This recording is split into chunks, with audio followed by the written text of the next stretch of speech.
O sol de fevereiro castigava o asfalto do Aeroporto Internacional de Guarulhos quando Lee Min-ho desceu as escadas do avião. Seus cabelos escuros estavam levemente desarrumados após as longas horas de voo desde Seul. Vestindo um elegante terno cinza que contrastava com o calor tropical, o ator sul-coreano sorriu discretamente para os flashes que já o aguardavam. Sua popularidade havia cruzado oceanos, e mesmo no Brasil, sua presença causava alvoroço. Min-ho viera ao Brasil para participar de um festival internacional de cinema em São Paulo, onde um de seus filmes seria exibido como parte de uma mostra sobre o cinema asiático contemporâneo. No saguão do aeroporto, seus olhos atentos captavam cada detalhe, as expressões calorosas dos brasileiros, os abraços efusivos nos reencontros, a gesticulação constante nas conversas. Tudo era tão diferente da contida formalidade sul-coreana. Enquanto aguardava sua bagagem, Min-ho notou uma movimentação incomum próxima a uma das saídas. Um grupo de pessoas rodeava alguém que ele não conseguia identificar. Ao aproximar-se, percebeu que a atenção estava voltada para um senhor de cabelos grisalhos e penetrantes olhos azuis. O homem vestia-se inteiramente de branco, desde os sapatos até a camisa de seda levemente aberta no pescoço. Min-ho demorou alguns segundos até reconhecer, era Roberto Carlos, o lendário cantor brasileiro, conhecido como o Rei. A coincidência de dois ícones de seus respectivos países no mesmo lugar não passou despercebida. Logo os jornalistas presentes no saguão começaram a fotografar os dois artistas. O burburinho aumentou quando um dos assistentes de Roberto Carlos, percebendo a presença do ator coreano, aproximou-se discretamente da equipe de Min-ho. Roberto Carlos desejava cumprimentar Lee Min-ho, explicando ser um admirador do cinema asiático. Min-ho, sempre cortês, aceitou prontamente o convite. Ao aproximar-se do cantor brasileiro, sentiu-se curiosamente nervoso. Apesar de sua própria fama na Ásia, estar diante de uma lenda com mais de 6 décadas de carreira causava-lhe uma reverência genuína. Roberto estendeu a mão com um sorriso caloroso. Seus olhos azuis cristalinos transmitiam uma serenidade que contrastava com o tumulto ao redor. Após os cumprimentos iniciais, Min-ho utilizou o pouco que sabia de português para se comunicar, surpreendendo positivamente o cantor brasileiro. O breve encontro poderia ter terminado ali, com um cordial aperto de mãos e alguns flashes para a posteridade. No entanto, algo inesperado aconteceu. Roberto, que raramente fazia convites impulsivos, convidou Min-ho para um almoço em sua casa no litoral, oferecendo-se para mostrar um pouco da cultura e culinária brasileiras. A equipe do ator coreano trocou olhares surpresos, pois a agenda estava repleta de compromissos. Porém, antes que qualquer assessor pudesse interferir, Min-ho aceitou o convite para o seu dia livre após o festival. O festival transcorreu como planejado. Lee Min-ho encantou fãs e críticos com sua presença magnética e humildade. Nas entrevistas, mencionava brevemente seu encontro com Roberto Carlos, expressando admiração pelo cantor brasileiro. A imprensa local adorou essa inesperada conexão entre o ídolo coreano e o rei da música brasileira. Na véspera do dia combinado para o almoço, Min-ho recebeu a confirmação do encontro. Um motorista o buscaria no hotel e o levaria até a casa de Roberto em uma praia próxima a São Paulo. O ator dormiu com uma estranha sensação de expectativa, como se algo significativo estivesse prestes a acontecer. A estrada que serpenteava pela Serra do Mar oferecia vistas de tirar o fôlego. Lee Min-ho observava pela janela do carro o encontro entre a densa Mata Atlântica e o azul profundo do oceano. O motorista, um homem simpático chamado Paulo, contava histórias sobre a região, misturando fatos históricos com lendas locais. Min-ho ouvia atentamente, fascinado pela paixão com que o brasileiro falava de sua terra. Após 2 horas de viagem, chegaram a uma propriedade elegante à beira-mar. Isolada das residências vizinhas por um extenso jardim tropical, a casa de Roberto Carlos combinava privacidade e sofisticação. Grandes janelas de vidro permitiam que a luz natural inundasse os ambientes, enquanto a arquitetura moderna se integrava perfeitamente à paisagem natural. Roberto Carlos recebeu Min-ho pessoalmente na entrada. Vestia novamente branco, mas em trajes mais informais, calças leves e uma camisa de linho. Seu sorriso tranquilo contrastava com o nervosismo que o ator coreano tentava disfarçar. Para Min-ho, criado na rígida hierarquia social coreana, ser recebido com tanta informalidade por uma lenda viva era simultaneamente desconcertante e reconfortante. O anfitrião conduziu seu convidado até um amplo deck de madeira com vista para o mar, onde estava posta uma mesa ornamentada com flores tropicais e pratos coloridos. O aroma que vinha da cozinha misturava ervas frescas, limão e temperos que Min-ho não conseguia identificar. Um garçom serviu água de cocô natural em copos de vidro enquanto os dois se acomodavam. Min-ho comentou sobre a cultura coreana de compartilhar refeições, onde as mesas geralmente são repletas de pequenos pratos para todos. Roberto respondeu que no Brasil também valorizavam muito o momento da refeição em família, quando se conectam, contam histórias e resolvem problemas. O cantor explicou que naquele dia Min-ho experimentaria a muqueca, um prato típico brasileiro com influências africanas e indígenas. Enquanto aguardavam, Roberto pediu que Min-ho contasse sobre sua carreira.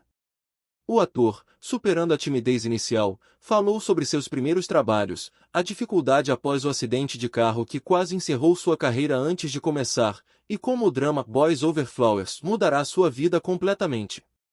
Roberto ouvia com genuíno interesse, fazendo perguntas sobre o processo de produção das séries coreanas.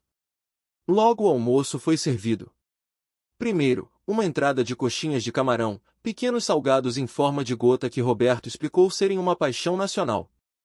Em seguida, veio a prometida moqueca, um ensopado de peixe e camarões em um caldo aromático de leite de cocô, dendê e temperos, servido numa panela de barro fumegante.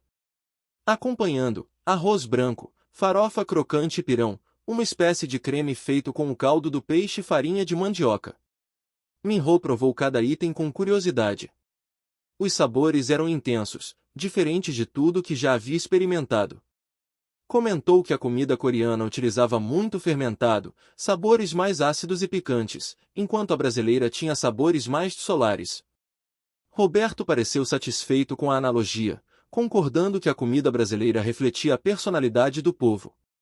A conversa fluiu naturalmente, passando por temas como suas rotinas de trabalho, experiências com fãs e as diferenças entre as indústrias musicais e cinematográficas dos dois países. Roberto contou como começou cantando rock na Jovem Guarda e depois migrou para o romantismo que o consagrou. Min-ho, por sua vez, falou sobre como a onda coreana, o Hallyu, havia transformado a indústria do entretenimento em seu país. Após a moqueca, foram servidas sobremesas brasileiras, pudim de leite condensado, quindim e cocada. Min-ho, já satisfeito com o almoço, experimentou apenas um pouco de cada, impressionado com a doçura intensa dos doces brasileiros. Comentou que na Coreia, as sobremesas eram muito menos doces, utilizando mais feijões, arroz glutinoso e chás. Roberto explicou que o gosto brasileiro pelo açúcar era uma herança colonial portuguesa.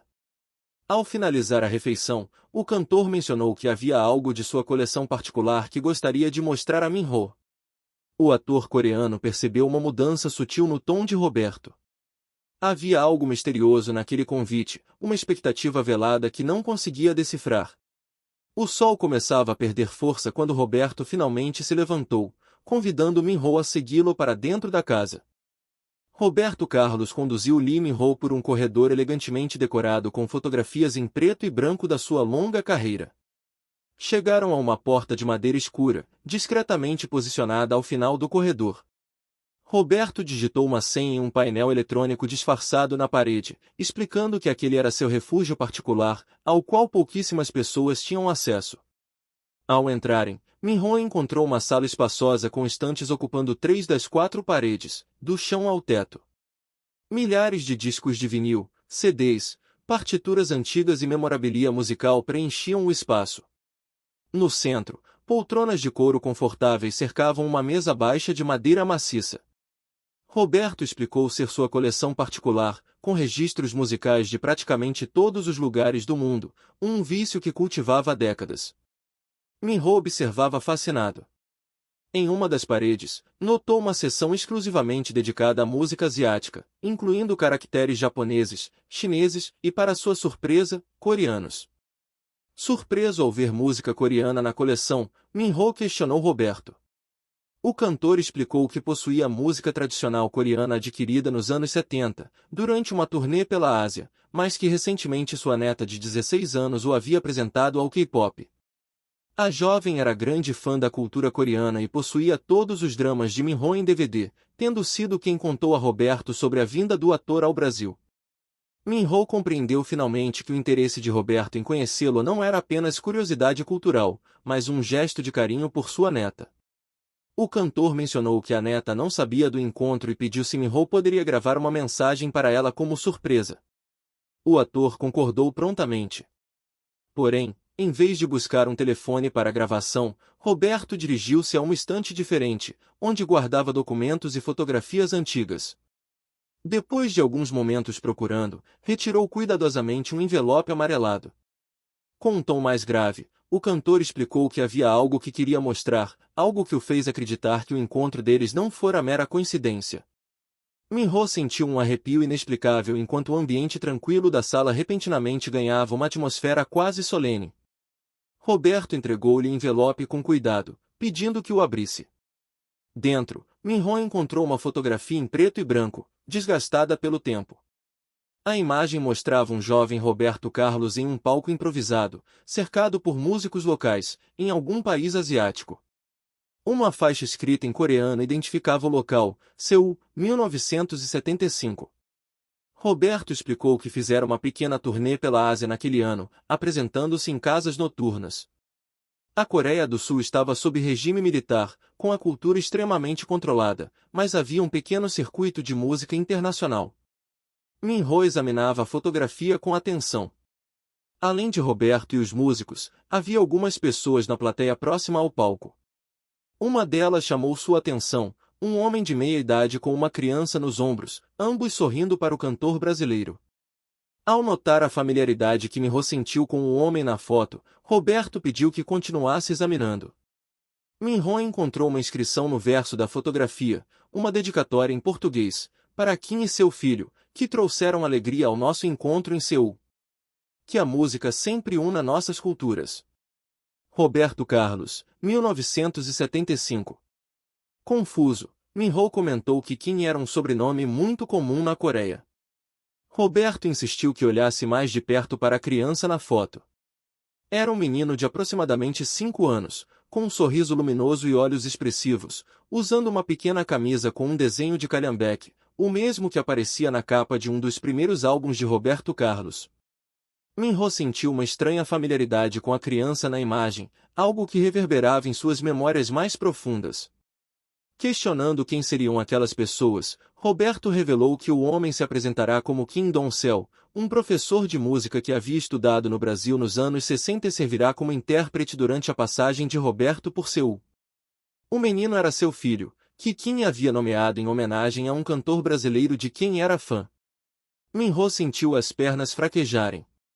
Seu pai, falecido quando ele tinha apenas 15 anos, chamava-se Kim Dong-sel e havia estudado música na juventude. Porém, seu pai nunca mencionara ter conhecido Roberto Carlos ou comparecido a seus shows. Roberto mostrou então uma carta manuscrita que Kim Dong-sel lhe enviará em 1987. Nela, Kim contava que seu filho, então com 17 anos, sonhava em se tornar jogador de futebol, mas havia sofrido um acidente que o impedia de seguir carreira. O garoto estava devastado, e Kim pedia a Roberto uma mensagem de incentivo ao filho, lembrando que o cantor também havia enfrentado dificuldades físicas na infância. Minho ficou chocado. Em 1987, ele realmente tinha 17 anos e sofrerá uma lesão que encerrou seus sonhos de se tornar jogador profissional, época em que começou a se interessar por atuação. Roberto explicou que enviará uma gravação em fita cassete com uma mensagem pessoal para o filho de Kim, incentivando-o a encontrar um novo sonho, mas nunca soube se a mensagem chegará ou fizer alguma diferença. Sentando-se lentamente, Minho recordou que seu pai guardava uma fita cassete como um tesouro, referindo-se a ela como uma mensagem especial para momentos difíceis. Após a morte do pai, Minho encontrara a fita entre seus pertences, mas o tempo a havia deteriorado, tornando-a inaudível. Com a voz embargada, Minho confirmou que a mensagem chegará. Compreendendo finalmente a origem de seu nome, perguntou se Minho seria uma referência a Roberto. O cantor explicou que, segundo seu pai, Min significava povo em coreano, e Ho era uma referência a Roberto, Min-ho, o Roberto do povo. Naquele momento, sentado na sala de música de Roberto Carlos, a milhares de quilômetros de sua terra natal, Lee Min-ho sentiu uma conexão profunda com suas origens, com seu pai e com o homem à sua frente. Duas culturas tão distintas, duas carreiras tão diferentes, unidas por uma improvável conexão que transcendia o tempo e o espaço. Quando questionado por que não revelara essa conexão imediatamente, Roberto explicou que precisava ter certeza e queria que Min-ho experimentasse genuinamente o Brasil, sua cultura e sua comida antes de revelar a ligação, para que sentisse o mesmo que seu pai sentirá pela terra brasileira. Dirigindo-se a um pequeno cofre embutido na parede, Roberto mencionou que havia mais uma coisa para mostrar, algo que o pai de Min-ho lhe enviará anos depois, mas que agora pertencia ao filho. Roberto Carlos abriu o pequeno cofre com movimentos deliberadamente lentos.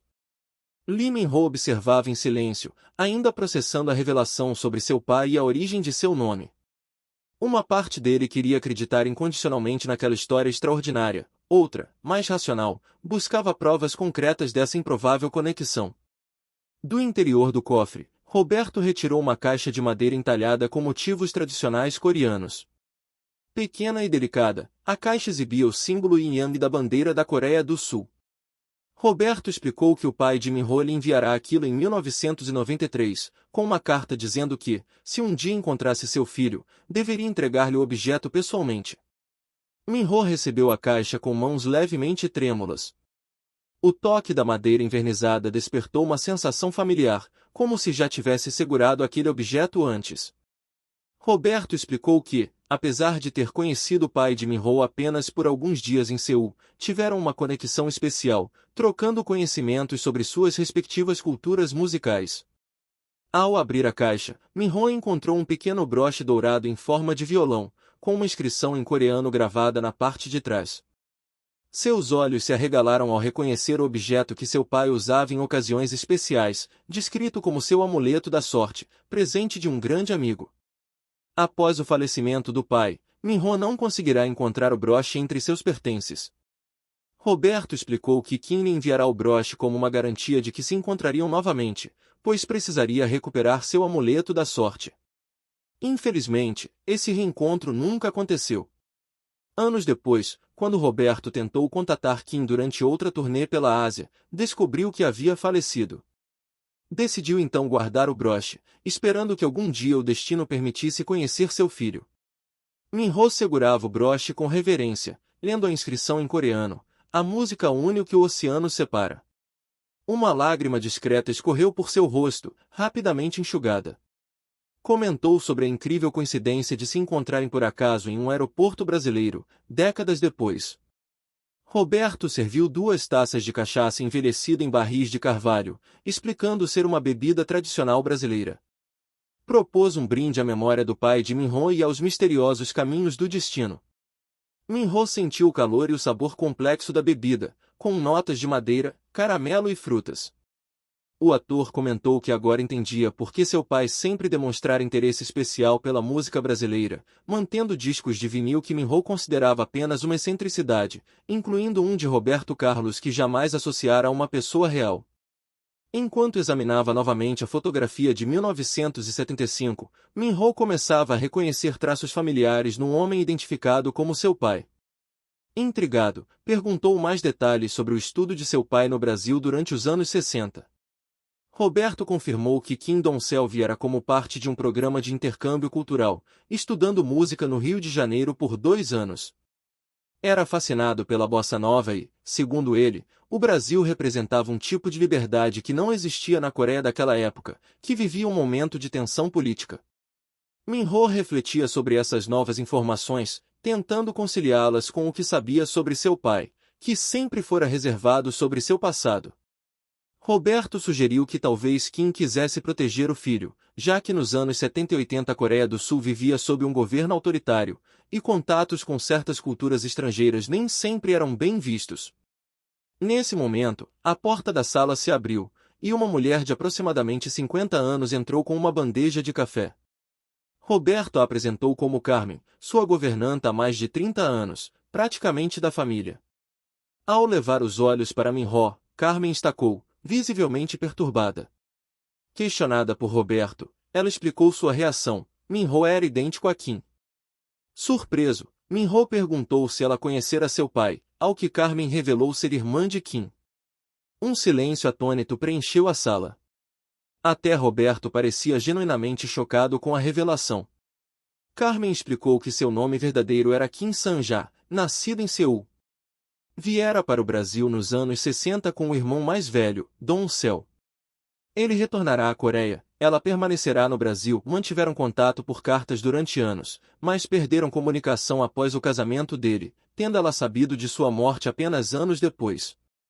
Roberto questionou por que Carmen nunca lhe contará sobre seu irmão coreano. Ela explicou que o passado às vezes doía demais para ser revisitado. Construíra sua vida no Brasil, criando raízes brasileiras. Roberto representará para ela um elo com seu país natal, mesmo sem saber. Por isso, quando procurava emprego, insistira tanto para trabalhar em sua casa. Carmen aproximou-se de Minho emocionada, observando que ele tinha os mesmos olhos e sorriso do pai. Para Minho, normalmente tão controlado diante das câmeras, aquele momento o deixava completamente vulnerável. Encontrara não apenas uma conexão com seu pai, mas uma parte de sua família que jamais imaginara existir. As horas seguintes passaram como um sonho.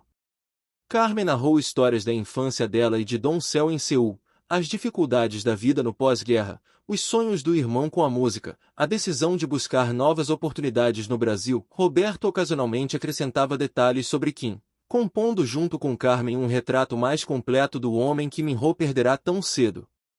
Quando o sol começou a se pôr, Minho percebeu que precisava retornar ao hotel, pois tinha um voo para a Coreia no dia seguinte. Carmen segurou sua mão, aflita com a brevidade do encontro recém-descoberto.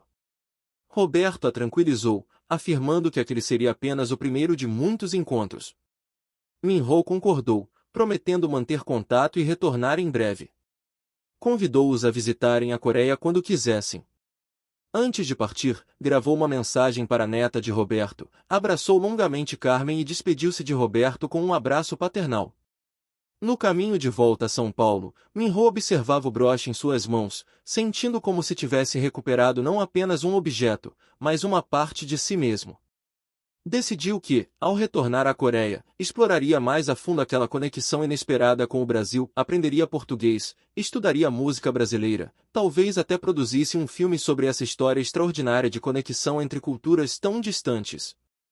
O que começara como uma simples viagem a trabalho transformará-se em uma jornada de autodescoberta. Lee Min-ho havia partido para o Brasil como um ator famoso em busca de exposição internacional. Retornava como um homem com um entendimento mais profundo de suas raízes, com uma família ampliada e com uma nova perspectiva sobre o poder da música e da cultura para unir pessoas através do tempo e do espaço.